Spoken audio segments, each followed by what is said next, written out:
welcome to Perception. Chapter 3 in your book, if you're following along, which many of you probably aren't. A note about this particular chapter, you're going to notice as I go through it, it's a little bit different. And that's because the order that it is in the book made zero sense. It just kind of jumped into stuff. It didn't even really describe or define perception right off the bat, and I thought that was pretty silly. So I basically swapped the order of things. Most of the information is the same, I just flip-flopped it. I will tell you that there are some other things that I have cut, and if you are somebody who reads the book fairly religiously, if the book and I ever contradict, go with me. If there's ever something in the book that I don't talk about at all, just cut it from your brain. For example, the perception process in the book has 5 steps, but in my opinion, the 4th and 5th step aren't really worthy of discussing as individual steps because they kind of happen regardless of whatever you do. So, in my mind, it's really a 3-step process. And so, perception is this chapter, and what we're going to talk about is we're going to define what it is and how it works. Then we're going to look at perception of self and what that is made up of, how to fix your perception of self, how to improve it, how to change it. And then we're going to look at perception of others and how we perceive others. And then we're going to end by talking about how we manipulate how others see us. So we're going to be like self, others, and then how others perceive us. But first, we're going to define it. So what is perception? Perception is the process of selecting information that we receive through our senses, all of our senses, not just our eyes, all 5 senses, organizing it into a way that makes sense to us and assigning our own personal meaning to it. That is the definition of perception. And you'll notice, like in the last chapter when we talked about communication, it is a process. And because it is a process, that means it has steps, right? Of course it does. In this case, it has 3 steps, which you will see on your screen in front of you, your printed out PowerPoints, which I hopefully convinced you that is a good idea that you need to print out the PowerPoints, or maybe you have a tablet or something. You should have them available to you as you're watching this video, because I do refer to them a lot. The first one is, as our book calls it, is stimulation. I think that's a stupid name. I tend to call it selecting. Same idea, completely much better name. Organizing is number 2, and then interpretation. We're going to talk about each one of these in their own slides. But like communication, because it's a process and it has steps, if you don't do those steps properly, it breaks down. And that leads to a lot of misperceptions, which lead to all sorts of bad things like prejudice and discrimination, and all sorts of crazy things. So, stage 1. Stimulation. Selecting. This is a stage where you are selecting what you are choosing to pay attention to. And you're becoming aware of things. You hear music, you see something, you taste a delicious homemade muffin or a piece of candy. You taste it, right? And so you're being bombarded with stimuli. And what happens when you're being bombarded with stimuli? Can you pay attention to all of it at once? Nope, you can't. And if you try, what happens? You end up failing miserably at all of it. You become overwhelmed. So you have to figure out what you're going to pay attention to. And a lot of this we do subconsciously. We're not even aware that we're doing it. But we do it. We do it through selective attention and selective exposure, we'll get to in a minute. Because we have to. You have to narrow down what you're focusing on. And again, the process we do that is through selective attention. And selective attention is where you are choosing to pay attention to certain things. So if you're sitting in class and people in the hallway are talking, you're either going to choose to pay attention to the teacher in front of you or the people in the hallway. You're making that choice. And as a result, you are going to receive either the right message for that particular situation or the wrong message. when you open up a bunch of documents on your computer that I tell you to open up, and you're kind of sort of reading them, but you're really looking at your Facebook on your phone, you are choosing to pay attention to one stimuli over another, which means that you miss an important piece of information. That's selective attention. You're choosing what to focus on. The other way we do that is called a selective exposure. And selective exposure is when you choose to expose yourself to people or messages that already kind of agree with what you have going on. For example, if you are a dyed-in-the-wool conservative, you are going to expose yourself to Fox News, because Fox News is going to tell you the information that you as a conservative want to hear. You're not going to go watch, any of the liberal media, because that goes against your thinking, right? Another thing, you may, like for me, I can't stand news, because to me, any news is so biased. So I don't read newspapers, I don't listen to the radio for news, I don't watch TV for the news. I get my news from other sources. I am already I'm exposing myself to certain messages. That can be good or bad. Now hopefully if you're aware that the bias exists, you can expose yourself to multiple sources. Like that's what I do. When I get a news source off online, I don't just rely on that single source. I go try to look at other media forms to see if it's different, if it's the same, to make sure that my perception is accurate. We'll talk more about making sure that your perceptions are accurate later, but that is the process by which we select certain stimuli. We either pay attention or we expose ourselves to certain things. So that's step one, selecting. Step two is organization. Now I'm a Virgo, so I'm all about organization. Everything's got to be, although some people say it has nothing to do with me being a Virgo, it has to do with that I am OCD. Like Sheldon Cooper, that has never been proven. But I believe that everything's got to be in its place, because if it's not, what happens when you go to find something? Is it there? Did you remember where you put it? But if it's organized, you can find it quickly. You can find things that go with other things very quickly. Think of it like this. You walk into the library, right? And I'm like, I want you to go find me a book about Venezuela. And you're like, okay, boss. So you go to the library and you walk in, and it's not in any order. It's just 10,000 books just randomly put in there. How long is it going to take you to find a book about Venezuela? Now, you might get lucky and find it right off the bat. It might take you days. It might take you weeks. If it's a big enough library, it might take you years. But why do we have organization? So you can find stuff, right? That's why we have the card catalogs, whether it's on the computer or old school card catalog. It was there so you could find stuff. The process of perception is the same. You have to put it into folders into your brain. Those folders are called schema. And you take a piece of information that you see, boom, and you put it into a folder. That's the basic, instantaneous part of perception. You see something, you got a stimuli, you put it into a folder. And that's fine. What happens when it doesn't belong in that folder? What happens? Bad things happen, right? So let's say I see a gentleman, and I'm like, oh, he's a black guy. Boom, I put him in the black guy folder. That's fine, because he's a black person. He's a black male, so he goes into that folder. But what happens if I get to know that guy, and I learn about him as a person, as an individual? Should he stay in that black guy folder? Of course not, because he's not a black guy. He is Joe. He belongs in the Joe folder. And that's the process that people have issues with. They don't know how to take stuff from one folder and put it into the correct folder. I'll give you an analogy. Several years ago, I decided to take all of my pictures, scan them into my computer, and have everything online, digital. And so when I first started, I had like 2 folders. And then I would get a picture and I'm like, well, it doesn't fit in either one of those folders. Now I could have jammed it into that other folder. But then 5 years down the road, when I go to look for it, am I going to be able to find it?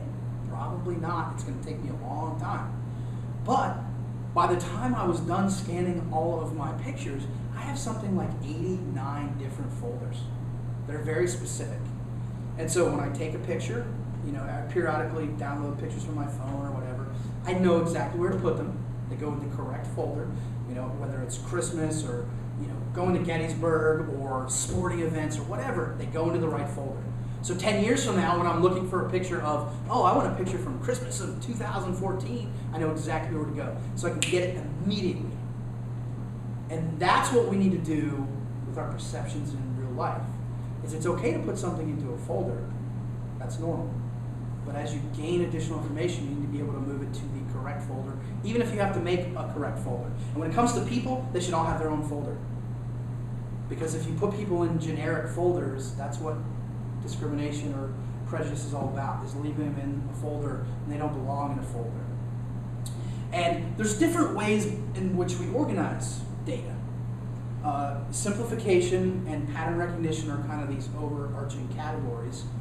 And underneath that, there's all sorts of kind of subdivisions on how we do that. Proximity is a way by which we put things into folders.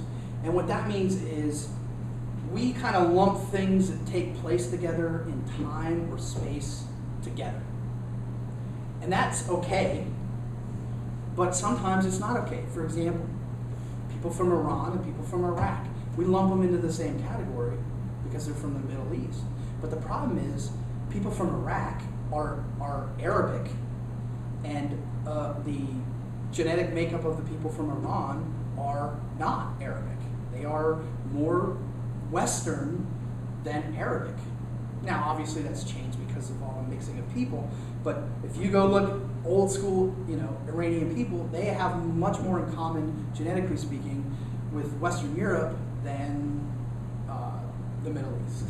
But because they happen close together, we lump them together. So you got to be careful. Just because things happen close together, time or space doesn't mean that they're linked. Another way is similarity. Things look similar, so we lump them together. Well, the problem with that is just because things look similar doesn't mean they are similar. For example, horses, zebras look pretty similar, right? When you go to the zoo, go to the Cleveland Zoo and sit near the zebra enclosure and listen to what little kids say. Oh, look, it's a horsey, right? That's because that's what they look like. And they are related. But there's a reason you don't see people riding zebras. Because they are not really domesticatable animals. They're very, very hard to domesticate. There's a book by a guy by the name of Jared Diamond, and it's called Guns, Germs, and Steel, and it explains why certain cultures have advanced and certain cultures haven't. And it talks about how zebras are vicious. They will bite your face off. They will kick you in the spleen if they can. That's why you can't ride them. You don't see people ride, except for that stupid Disney movie with Hayden Panettiere's Stripes or whatever, where she rode the zebra. Not realistic. They're very vicious creatures, even though they look the same. So just because something looks the same, you shouldn't put them in the same category. Again, hey, those two people are black. They must sing and dance. Ridiculous, right? That results in prejudice and discrimination. Then you have contrast. You have figure and ground. I'm going to explain these in future slides. Closure and expectation. Those are all things that we organize with. Now, if you're looking at your computer screen there or your little printout, you're going to see a series of little drawings. And the first of these is a classic example of the concept of figure and ground. And figure and ground states that you're going to put certain things to the front and certain things to the back when you perceive them. And in this image, some of you are going to see an old lady, like a crone, with her shoulders hunched. She's got like a babushka on her head. She's got a big warty nose. Some of you are going to see a young lady who is standing with her shoulders forward, but her head turned back to the side, with a little choker across her neck. Some of you are going to be able to see both. Some of you can't see one or the other. And what I recommend is, if you can't see both, focus on what is that black line in the middle. On the young lady, that's a necklace. On the old lady, that's her mouth. And just focus on kind of one part, and then broaden your focus back until you can see them both. You are choosing for whatever internal reason what to focus on. A lot of times older people see the old lady, a lot of times younger people see the younger person because that is what is in their forefront. You know, for me, I ate some salsa the other day. Probably had 30 different ingredients in it. You know what the one thing I could taste was? Cilantro. Because I hate cilantro so much. It is my mortal enemy. They found out that it's genetic, so I'm not just a weirdo who doesn't like the taste. It's actually a genetic thing where to some people it tastes like dirty soap. Yet, it's one of the least ingredients in the whole thing, but that's all I can taste. Because my perception is that it's there. And so I'm bringing that taste to the front. Same thing with vodka. I hate vodka. People are like, it doesn't have a taste. I'm like, yes, it does. It tastes like vodka. I'll have a drink with 10 different things in it, and all I can taste is the vodka. That's figuring ground. You're pulling some things to the front, pushing some things to the back. Example, if you want a child, all you see is people with children, right? Why? Because it's not all of a sudden that they just popped out of everywhere. That's what you are focusing on. You're bringing that thing to the front. You know, you look at the other classic examples on that screen, you're going to see the two faces with the goblet. You know, the one that looks like it's Mayan, it's got actually three faces. Two in profile, one in full center with a candelabra in the middle. You know, you got the circle and the square. Are the lines on the square curved or are they actually square? Like your mind is telling you that it's curved because the majority of the picture is lines. So your mind wants to bring that to the front. But if you focus on the square, not the lines, which is very difficult to do, you will notice that it is indeed square. And it is square. I actually got out a square to make sure that my brain was not lying to me. For more on this, by the way, if you ever have, I think it's National Geographic Channel, there's a show called Brain Games. Fantastic show. Has a lot of stuff that's very similar to this. A lot of games that he has you actually play. So figuring ground, you're bringing certain things to the front, pushing other things to the back. Closure. This is where your brain is filling in gaps. Have you ever seen a thing on Facebook where they remove like every third word and your brain still is able to read it? That's because your brain, that's how speed reading works, is it teaches you to overlook most of the words because your brain will fill it in. You know, that's just how it works. And it wants to fill in those gaps. They say if you have the first word or the first letter and the last letter of a sentence in the right order and then the rest just scrambled, your brain can still read it. That's how powerful your brain is. It fills in. So this first image you're looking at, it looks like, you know, three Pac-Men looking at each other. But what do you see? What do you see? What do you see? A triangle.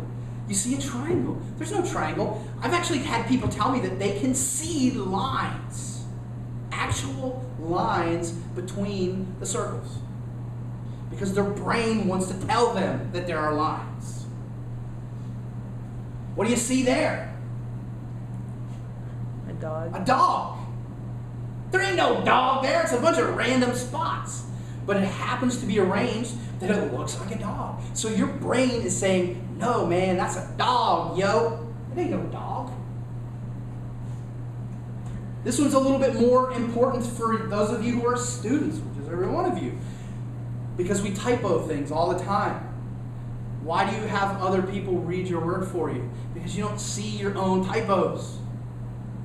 That's why you can read a professionally edited book and still find mistakes, because your brain doesn't expect there to be a letter missing.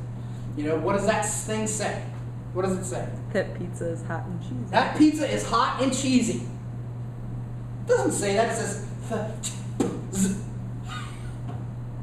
and that's what it says. But your brain fills it in. Closure. Have somebody else read your work. It's gonna make your work better because their brains are not necessarily having that. And we'll talk more about that when we do expectation. But that's the idea of closure. Fills in the blanks. Expectations. Read this very quickly out loud. Those of you sitting at home, which is every one of you. I guarantee you said a bird in the hand. You did not say a bird in the hand. Why? Because your brain did not expect there to be a second the. But there was. Hello, he tricked you. One day at a time. You didn't say one day at time. Your brain expected the A to be there, so it put the A. See why this happens right next to closure? Because they're very similar. Your brain is expecting things to be there, and so it is there, or it isn't there, depending on what it is. Paris in the spring. Many of you probably didn't see the second the, even though we already had 2 examples right before it that were incomplete. And your brain still didn't expect her to be a second the. What is the special of the day? Same concept. Your brain knows what expects it to be a certain way, and so it fills that in, or it deletes it, whatever the case may be. Again, this is why when you're proofreading a paper, which many of you probably don't do, which you should do, start at the bottom. Read the last paragraph, go up to the next to last paragraph. Anything you can do, cover up line by line and just read it line by line, because you're changing things enough for your brain to not get comfortable. When I did my thesis for my master's degree, I went over that thing a bazillion times. I mean, literally hours upon hours, probably 20 hours just proofing it multiple times. And yet there were still mistakes because my brain did not expect there to be mistakes. So there wasn't. So that is the second stage. You have the selecting stage where you're selecting what to pay attention to, the organization stage where you're putting it into folders so that you can pull it out when you need it, so that you can put things, new experiences in the correct folder. And then the third is where you evaluate it. You interpret it. You put your spin on things based on your frame of reference. And frame of reference, it isn't something that's talked about in this book, but it's an incredibly crucial part of perception, because frame of reference is everything that makes you who you are. And it's literally everything, every book you've ever read, every injury you've ever suffered. It could be something as minor as every bowl of cereal you've ever eaten. And people say, bowl of cereal, how does that affect how you see the world? I'll give you an example.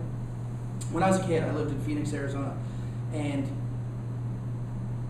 I always wanted grape nut cereal. They had, for those, anybody of you who's older can remember the old Grape Nuts commercials from the 70s and 80s. They made the cereal look fantastic. Like, they must have spent all of their money on advertising because this cereal looked amazing. And so I was always asking my mom, can I please get Grape Nuts? But it was really expensive. It was a little tiny box, but it was really expensive. And we were poor. And so I could never get it. But then she decided to go to school, so she got a student loan, and we were in the store, and she's like, I will buy you some Grape Nuts. I was so excited. It was like Christmas. We had just gotten water beds, me and my brother. And so that night, this is what I did all night long. I bounced on my water bed, freezing my ass off, because if you know anything about water beds, it takes a while for them to heat up. Didn't even have sheets yet. Was on a sleeping bag, just bouncing all night long. Because I was literally so excited. I'm a cereal eater. And so to get a chance to eat Grape Nuts, holy crap. And so I was building it up in my mind that this was going to be the best experience of my life. Next morning, I get up at literally like 5 o'clock after having not slept most of the night. And my mom was like getting up to go to work. She's like, what are you doing? I'm like, I want my cereal. So I got my bowl of cereal, poured a big ass bowl of cereal, got my Encyclopedia Britannica 1969 version, and because I read the whole encyclopedia from A to P. And so I was all excited, took that first spoon. My life ended immediately. It was the worst thing I'd ever put in my mouth. Still one of the top worst things I've ever put in my mouth to this day. Because if you've ever tried Grape Nuts, it is literally like eating gravel. The same flavor, the same texture, the same color. I panicked. I didn't know what to do because I knew I could never eat the cereal. And I knew that if I told my mom that I couldn't eat the cereal, she would beat me. Because that was back in the day when they could beat you. And so I didn't want to be beaten. So while the spoon is literally dangling out of my mouth, I had to come up with a plan. And so luckily I lived in the desert. And it looked exactly like the desert. So what I would do is I would take it into the desert in the backyard, and I would dump it. You literally could not even see, other than it was wet. It looked identical to the ground. And so that's what I did for a week until it was empty. And she's like, I'll buy you some more. And she's like, I'm like, no, Mom, it's expensive. I'll stick with the Cheerios or whatever. Now you're thinking, well, what does that have to do with frame of reference? Let's say you are discussing with me, giving a speech, talking to me, trying to convince me to eat healthier breakfasts. And you start talking about grape nuts. What is my mind going to do? Stop listening. Because in my mind, grape nuts are terrible. So you cannot convince me that grape nuts are good, even though I could try them and be like, holy crap, these are awesome. It's not going to happen. Because my frame of reference is they are not good. Now, how does that affect perception? Well, I just explained to you how that affected perception. And so the fact that this book doesn't even talk about frame of reference, in my opinion, is stupid. Because it is key to how we interpret things. So for example, if you look at those 3 numbers that you see before you. What is that first number? How many numbers is it? Count them. 9, 10. What do we use on a daily basis that is 10 numbers long? Phone numbers, right? The second one, 9 digits long. What do we use that is 9 digits long? What number? Social Security number, right? Right? The second one, 16 digits long. What do we use that's 16 digits long? Credit card numbers. And so your brain sees that as this. Because the thing that we deal with on a daily basis, our frame of reference tells us that when you see a group of 10 numbers, it's a phone number. When you see a group of 9 numbers, it's a Social Security number. Now, the context, which if you remember we talked about last video, the context might change that a little bit, but in most situations, you see these groups of numbers, that's what they are in your head. A phone number, a Social Security number, and a credit card number, because that is how you interpret it. And so everything that you put into your brain is being driven through that frame of reference, so you put your spin on it. And what you see on the screen, you see a bunch of different sunglasses, because frame of references are like sunglasses. Everybody's got a pair on. And no matter how similar they look, they're different. They're different for everybody. So everybody's perceptions about things are going to be different, because no frame of reference can be identical. Even but with identical twins raised in the exact same situation, your frame of reference is never going to be the same. By the way, for those of you who are looking at that going, what the hell is that little fruit bat doing with the sunglasses? There's an author called Christopher Moore, and he has a character named Roberto the Fruit Bat, and he wears sunglasses because he don't like the light. Hilarious. If you like to read, you should check him out. So that is frame of reference, and crucial to the interpretation process. So those are the 3 parts. Stimulation, or selecting, as I prefer to call it, organization, and then interpretation. And that is the end of part 1. Join us for part 2 when we talk about self.